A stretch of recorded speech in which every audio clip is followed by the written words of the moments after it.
Praise the Lord everyone, hallelujah. आज हम पढ़ेंगे याकूब की किताब 1 वर्स 2। इसमें लिखा विश्वास और बुद्धिमानी। और इस वचन में बताया गया कि हे मेरे भाइयों, जब तुम नाना प्रकार की परीक्षाओं में पड़ो तो तुम इसको पूरे आनंद की बात समझो, यह जानकर कि तुम्हारे विश्वास के परखे जाने से धीरज उत्पन्न होता है। पर धीरज को अपना पूरा काम करने दो कि तुम पूरे और सिद्ध हो जाओ और तुम में किसी बात की घटी ना रहे। हालेलुया। इस वचन में बताया जाता है कि जब तुम्हें परीक्षाएं आती है, नाना प्रकार की, जब हम परीक्षाएं में पढ़ते हैं, परीक्षा different, so many type of trials, जब हमें हर एक तरह की टेस्टिंग ट्रायल्स हमारी लाइफ में आती है, तो हमें उन ट्रायल्स को किस तरह फेस करना है। हम जानते हैं कि हमें वचन के अनुसार फाइट करनी है, परमेश्वर के अधीन प्रार्थना के दौरान हमें वचन का यूज करते हुए हमें अपनी परीक्षाओं का सामना करना है। पर एक और चीज है जो याकूब ने यहाँ पर लिखा है कि जब तुम्हें परीक्षा आती है तो उस समय तुम्हारे परखे जाने से धीरज उत्पन्न होता है। मतलब जब हमें परीक्षा के समय जब हमें टेस्ट किया जाता है, उस टेस्ट को जब हम पास आउट करते हैं तो धीरज, एक पीस उत्पन्न होता है। मतलब कि जब किसी की लाइफ में जब परीक्षाएं आती हैं तो वो फ्रस्ट्रेट होता है। आज बिलीवर्स और नॉन बिलीवर्स दोनों की लाइफ में आज सेम चीज है। आज बिलीवर की लाइफ में जब टेस्टिंग्स आती हैं, ट्रायल्स आती हैं, स्ट्रगल्स आते हैं, वो फ्रस्ट्रेट होता है, वो इरिटेट होता है, वो चाहता ही नहीं कि फर्स्ट तो वो चाहता ही नहीं उसकी लाइफ में कोई परीक्षा है। अगर आती है परीक्षाएं तो वो डिप्रेस्ड होता है, वो दुखी होता है, उसको होता है कि मैं क्या करूं। उसके अंदर शांति, धीरज वाला ऐसा कोई गुण रहता ही नहीं है।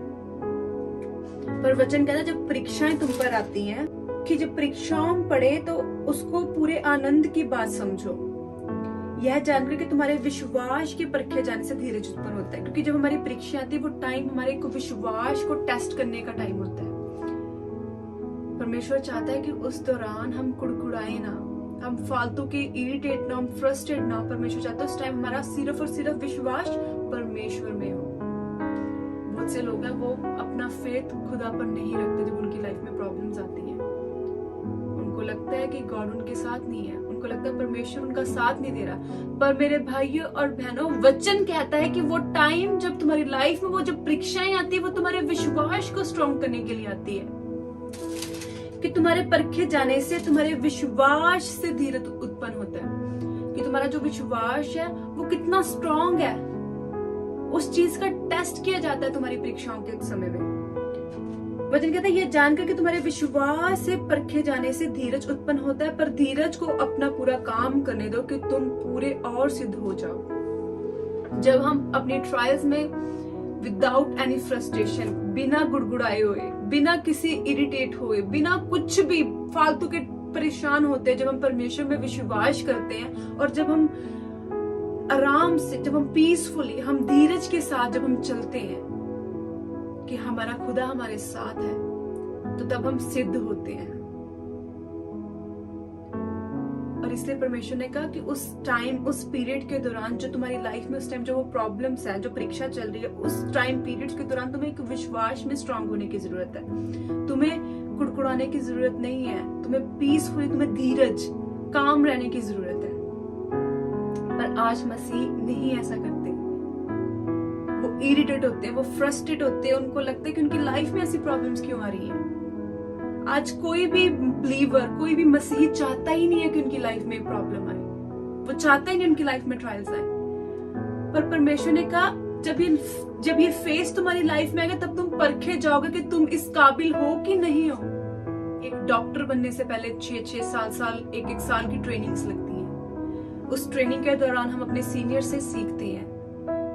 अगर हम किसी जॉब में जाते हैं, हमारी 1 महीने 10 दिन की ट्रेनिंग होती है। उस ट्रेनिंग के दौरान वो हमें सब कुछ सिखाते हैं। कभी कभी वो हमें जल्दी बुलाते हैं, हमें वो बहुत कुछ सिखाते हैं, वो हम पर गुस्सा होते हैं, हमें तरह तरह की चीजों को वो हमें फॉलो करने के लिए बोलते हैं।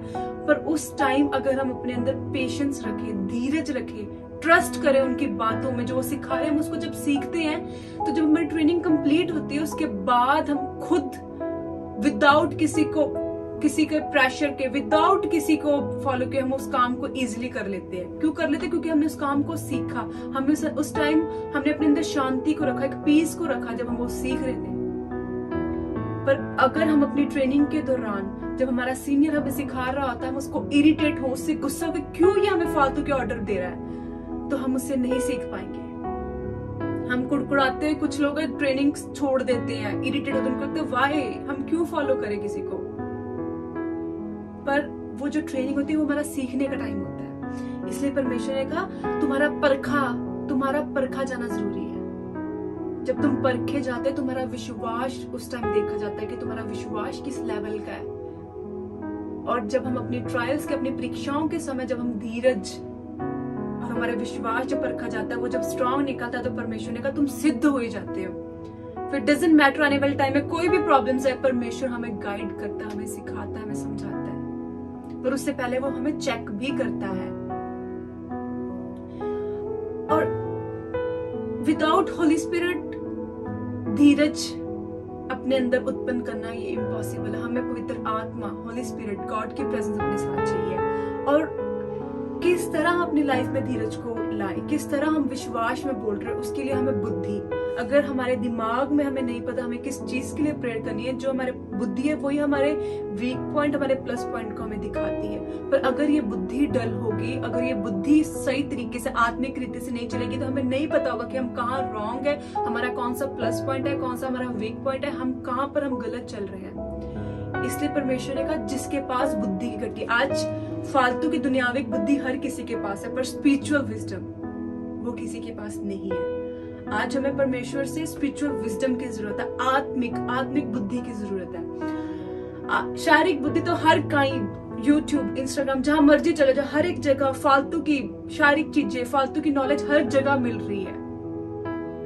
बट अच्छी बातें, अच्छा ज्ञान, आत्मिक ज्ञान वो सिर्फ परमेश्वर की प्रेजेंस में जाकर परमेश्वर से मिलता है। इसलिए वचन में परमेश्वर ने कहा, याकूब की किताब 1 उसकी आयत 5 में लिखा है, पर यदि तुम में से किसी को बुद्धि की घटी हो तो परमेश्वर से मांगो। क्योंकि परमेश्वर जानता है कि हमें सिद्ध होने के लिए फर्स्ट अब हमें उस लेवल की बुद्धि चाहिए जो लोगों के पास आज नहीं है।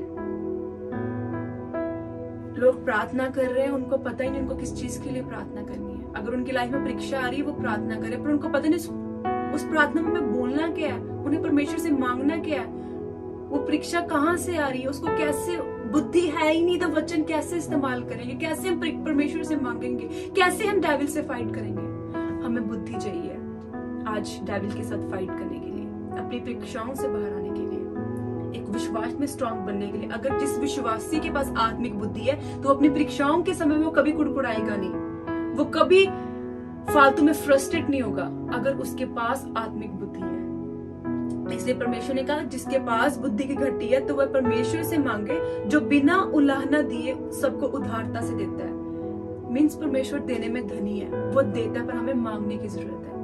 आज हमें स्पिरिचुअल विजडम की जरूरत है, अपनी परीक्षाओं के समय में विश्वास में स्ट्रांग होने की जरूरत है। और जब हमारे पास स्पिरिचुअल विजडम होगी तो हम परीक्षाओं के समय हम खरे निकलेंगे, हमारे अंदर वो शांति होगी, वो पीस होगा, वो कामनेस हमारे अंदर होगी, हम काम होंगे, हम हसल, हम फालतू की टेंशन में हम वरीड नहीं होंगे, हमें पता है परमेश्वर हमारे साथ है। इसलिए आज हमें प्रार्थना करनी है, परमेश्वर हमें बुद्धि दे। तेरा वचन कहते हैं जिसके पास बुद्धि की घटी वह परमेश्वर से मांगे, वह बिना उलाहना के उदारता से देता। आज हमें परमेश्वर से अपने लिए बुद्धि को मांगने की जरूरत है कि परमेश्वर हमें आत्मिक बुद्धि दे। संसारिक बुद्धि, संसारिक ज्ञान एवरीवेयर फ्री में मिल रहा है, पर हमें आत्मिक बुद्धि मांगने की जरूरत है। और परमेश्वर ने कहा मैं आत्मिक बुद्धि, मुझसे मांगो तो मैं तुम्हें दूंगा। आज हमें परमेश्वर से बुद्धि मांगनी है, और जिसके पास बुद्धि है वो ब्लेस्ड है। वो अपनी फाइट्स को वो खुद इजीली फेस करेगा, वो खुद लड़ेगा, उसको पता परमेश्वर साथ है। आज हमें परमेश्वर से बुद्धि को मांगना है। हालेलुया।